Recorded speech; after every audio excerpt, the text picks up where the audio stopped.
Kepolisian Satres Narkoba Polres Metro Jakarta Barat mendobrak pintu kamar di sebuah rumah di klaster Debang, Tanjung Sari, Medan Selayang, Kota Medan, Sumatera Utara.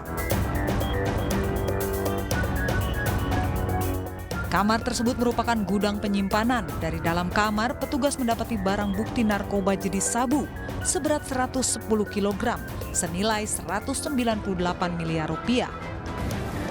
Selain barang bukti narkoba, polisi juga menyita 2 unit mobil, buku rekening, kartu ATM, dan 2 unit telepon genggam yang mereka gunakan untuk transaksi. 7 orang tersangka berinisial SD, AN, MR, MT, ML, WP, dan RD diamankan petugas. Para tersangka ini langsung dihadirkan dalam gelar perkara di Mapolres Jakarta Barat. Barang narkotika ini masuk dari wilayah dari negara Malaysia, diselundupkan ke Indonesia melalui wilayah Aceh. Dari Aceh kemudian ditransitkan di Medan dan indikasi terakhir akan dibawa ke Jakarta. Jadi inilah jaringan internasional yang meliputi dari wilayah Malaysia, Aceh, Medan, dan Jakarta. Keseluruhan barang bukti yang kita sita dan amankan semuanya adalah narkotika jenis sabu. Untuk mempertanggungjawabkan perbuatannya, para pelaku dijerat pasal tentang penyalahgunaan narkotika dengan ancaman maksimal pidana mati. Dari Jakarta, Miftahul Ghani, iNews melaporkan. Ada kembali di iNews Malam, pemirsa. Misteri temuan jasad seorang wanita dengan mulut berbusa di Kecamatan Pesantren terungkap. Korban yang pulanya diduga tewas akibat overdosis ternyata dibunuh mantan kekasihnya.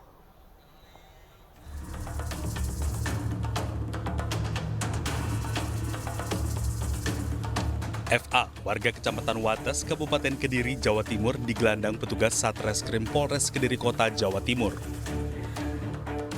FA merupakan pelaku pembunuhan terhadap mantan kekasihnya Yolanda Putri dengan cara meracuni korban memakai sianida.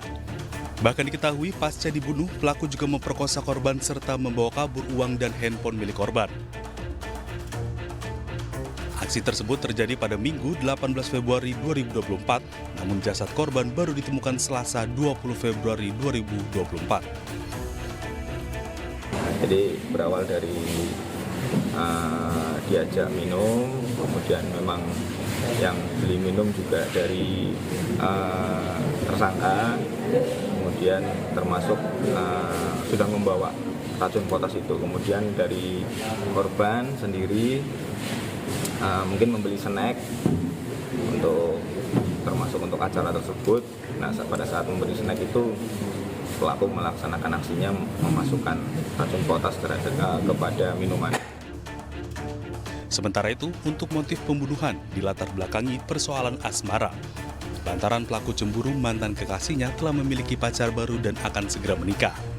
Kini guna mempertanggungjawabkan perbuatannya, FA dijerat dengan pasal 340 KUHP tentang pembunuhan berencana dengan ancaman penjara seumur hidup atau hukuman mati.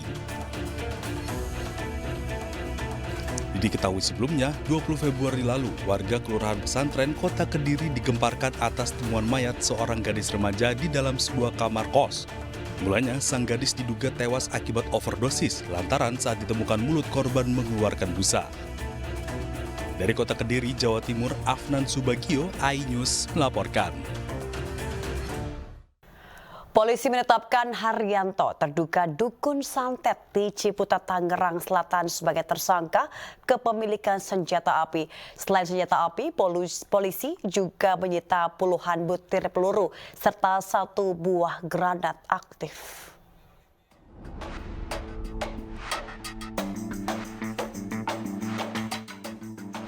Inilah rumah Haryanto, seorang pria berusia 67 tahun yang diduga merupakan dukun santet di Ciputat, Tangerang Selatan, Banten.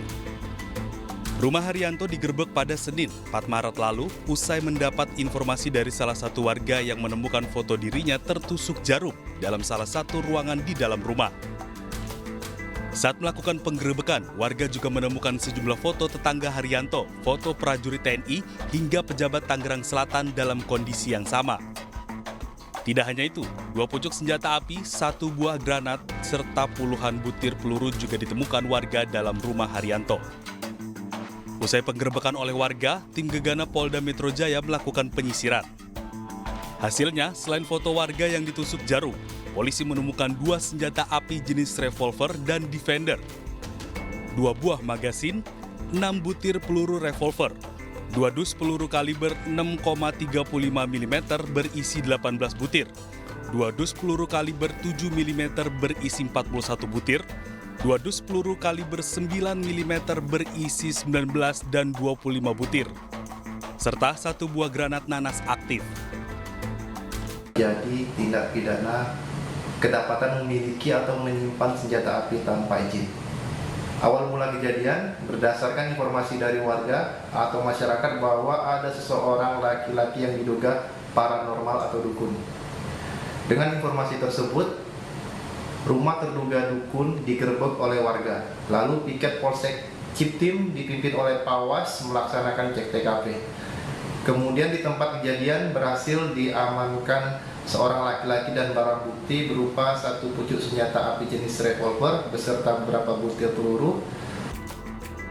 Sementara itu, pelaku saat ini telah diamankan dan menjalani pemeriksaan di Mapolsek Ciputat Timur untuk penyelidikan lebih lanjut. Pemirsa, jelang bulan suci Ramadan, guna membantu memenuhi kebutuhan masyarakat, pemerintah gelar Bazar Sembako Murah. Ribuan warga di Blora, Jawa Tengah di Tangerang Selatan, Banten pun rela antri berdesakan.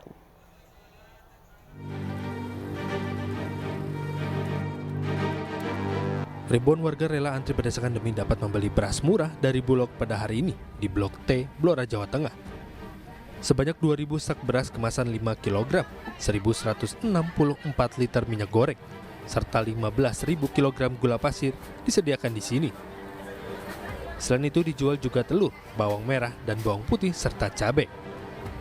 Meski sudah mengantri dari pagi, ribuan warga ini harus bersabar demi membeli beras murah seharga Rp51.000. Ya, karena pengen beli beras, Mas. Nggak punya beras ini.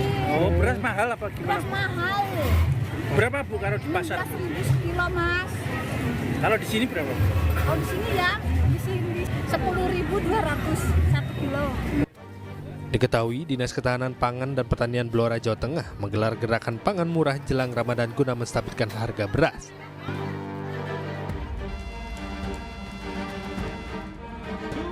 Sementara itu di Tangerang Selatan, Banten, jelang bulan suci Ramadan dan di tengah meroketnya harga sejumlah kebutuhan pokok, pemerintah meresmikan alun-alun Pondok Aren serta menggelar bazar sembako murah. Terkait hal tersebut, warga pun antusias dan rela antri, berdesakan demi berbelanja beragam kebutuhan pokok mulai dari beras, telur, minyak goreng, dan sejumlah kebutuhan lain dengan harga murah. Diresmikannya alun-alun Pondok Aren ini berarti ruang publik di Kota Tangerang Selatan yang dapat dimanfaatkan oleh masyarakat bertambah lagi. Ikut antri. Berdesak-desakan. Ya, panas-panasan demi Sembako murah. Sembako murah.